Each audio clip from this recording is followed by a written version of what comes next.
Después de 15 años sin una palabra de mi padre, llamó un jueves por la tarde y lo primero que dijo fue, tengo a alguien que quiero presentarte.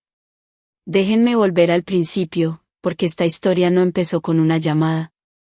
Empezó un domingo por la mañana cuando yo tenía 15 años y mi padre se sentó en nuestra mesa de cocina y le dijo a mi madre y a mí que se iba. No se iba al trabajo, no se iba por unos días. Simplemente se iba.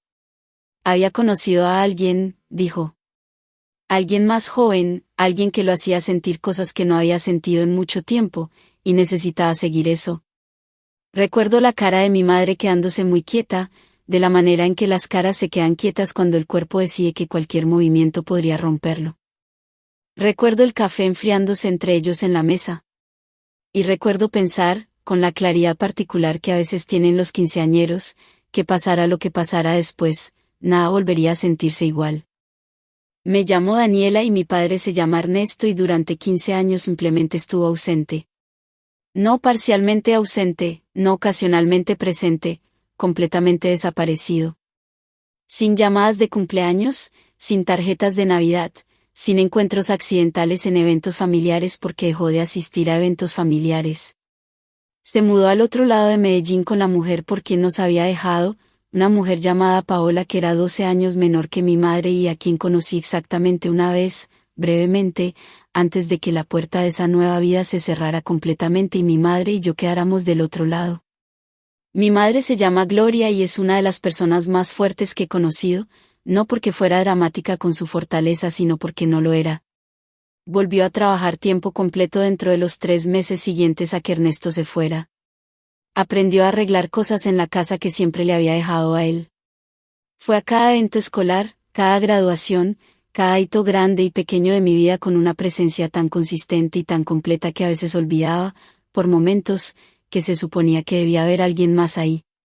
Pero no olvidaba del todo. Nadie olvida del todo. Pensaba en mi padre de las maneras silenciosas en que los padres ausentes ocupan espacio, no constantemente, no dramáticamente, sino en los márgenes de los momentos ordinarios. Cuando las amigas hablaban de sus papás en el colegio. Cuando caminé por el pasillo en la boda de mi prima y vi a su padre llorar. Cuando cumplí 30 años y me senté con el peso particular de un cumpleaños importante y pensé en quién estaba y quién no estaba para marcarlo conmigo. Él siempre estaba en algún lugar al fondo de esos momentos, no como presencia sino como un tipo específico de ausencia que tiene forma. Tenía su número en mi teléfono. No sé exactamente por qué, lo había actualizado una vez, años atrás, cuando un familiar en común lo pasó, y lo había guardado y luego nunca lo había usado ni tampoco borrado.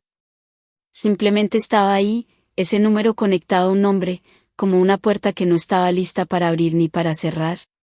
Y entonces un jueves por la tarde en marzo estaba sentada en mi escritorio en el trabajo, a mitad de un informe que no me interesaba particularmente, y sonó mi teléfono. Miré la pantalla. Y ahí estaba su nombre, Ernesto, simplemente ahí en mi pantalla como si fuera la cosa más normal del mundo. Lo miré fijo por mucho tiempo. El tiempo suficiente para que la mayoría de la gente lo hubiera dejado ir al buzón de voz y casi lo hice, 3 veces.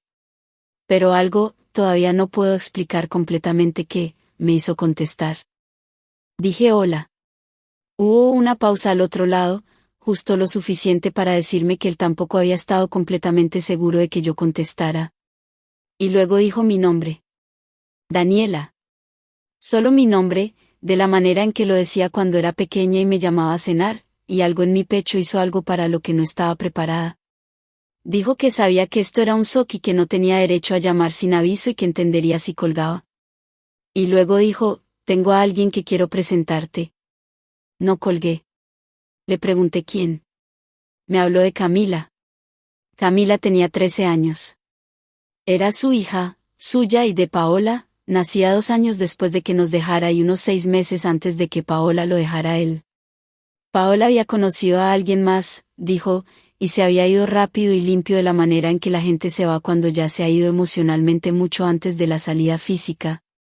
No se había llevado a Camila con ella. Camila había crecido con Ernesto, solo los dos, en el apartamento al otro lado de Medellín que nunca había visitado y nunca había querido visitar. Me senté en mi escritorio con el teléfono en el oído y procesé lo que me estaba diciendo. ¿Tenía una hermana?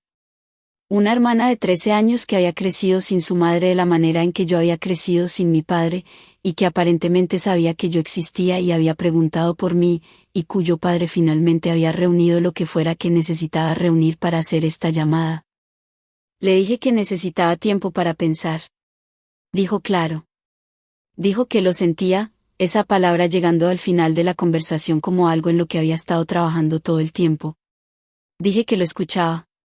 Y luego terminé la llamada y me quedé muy quieta en mi escritorio por unos 10 minutos antes de volver a tomar el teléfono y llamar a mi madre. Mi madre contestó al segundo tono, como siempre lo hace, como si hubiera estado toda su vida calladamente lista para lo que viniera después. Le conté todo, la llamada, la voz de Ernesto, Camila, todo, y escuchó sin interrumpir, que es una de las cosas de mi madre que siempre he amado más. Cuando terminé estuvo en silencio un momento y luego dijo, ¿cómo te sientes? Dije que todavía no lo sabía. Dijo que era una respuesta razonable.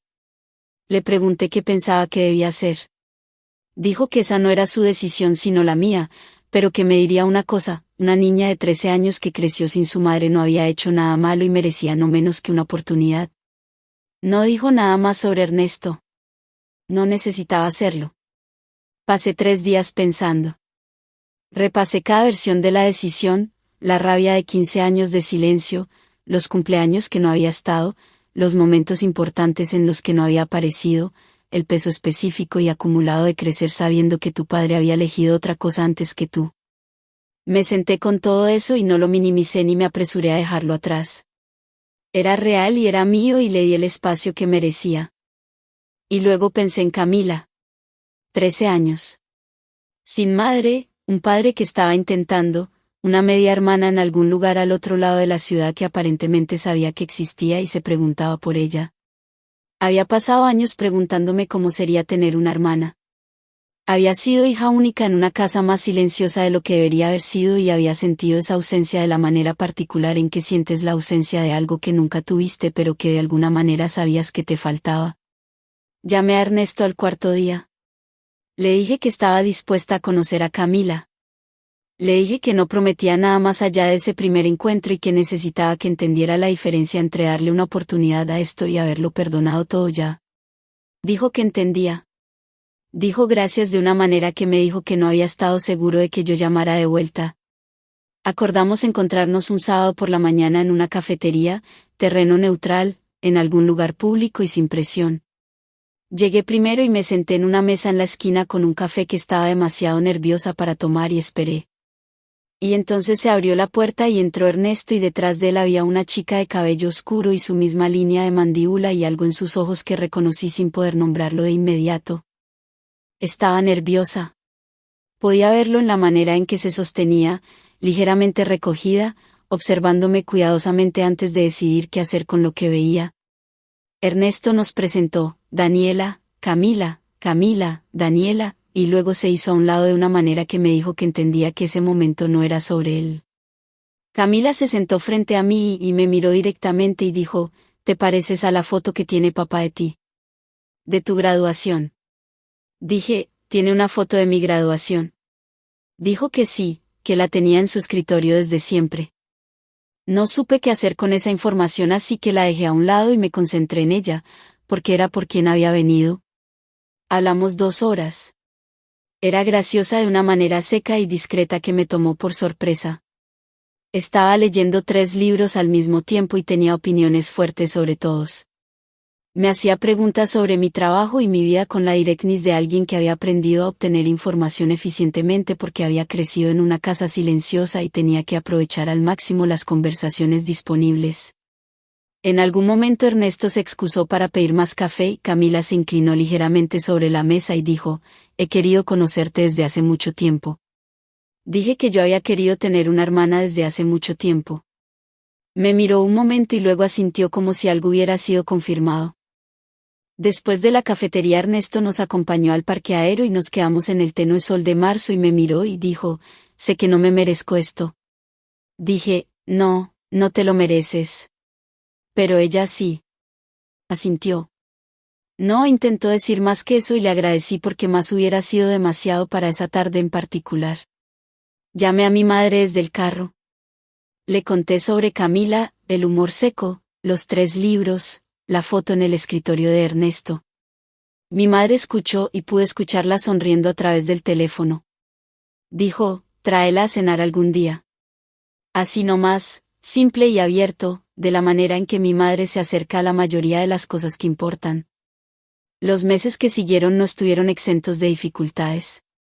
Ernesto y yo tuvimos conversaciones incómodas y necesarias, el tipo donde las heridas viejas se reconocen sin sanar completamente, donde dices cosas que han esperado 15 años para ser dichas y la otra persona tiene que sentarse con ellas. Él no puso excusas y yo no fingí que los años no habían pasado y en algún lugar de esa honestidad encontramos una versión de una relación que era diferente a lo que teníamos antes de que se fuera, pero que era genuinamente algo en lugar de nada. Camila empezó a venir a mi apartamento los sábados por la tarde. Cocinábamos mal y veíamos películas y ella me contaba sobre sus amigas y sus sentimientos complicados sobre el colegio y yo le contaba sobre mi trabajo y mi vida y la ciudad que recién estaba comenzando a explorar de verdad. Conoció a mi madre en una cena 6 semanas después de la cafetería y mi madre la trató con la misma calidez con que trataba a todos los que decidía querer, que era de inmediato y completamente. En esa cena Camila ayudó a mi madre a recoger los platos sin que se lo pidieran y mi madre dijo, aquí siempre eres bienvenida, ¿sabes? Camila dijo, lo sé. Daniela me lo dijo. Y luego me miró a través de la mesa con esa mirada directa suya y dijo, habla mucho de ti.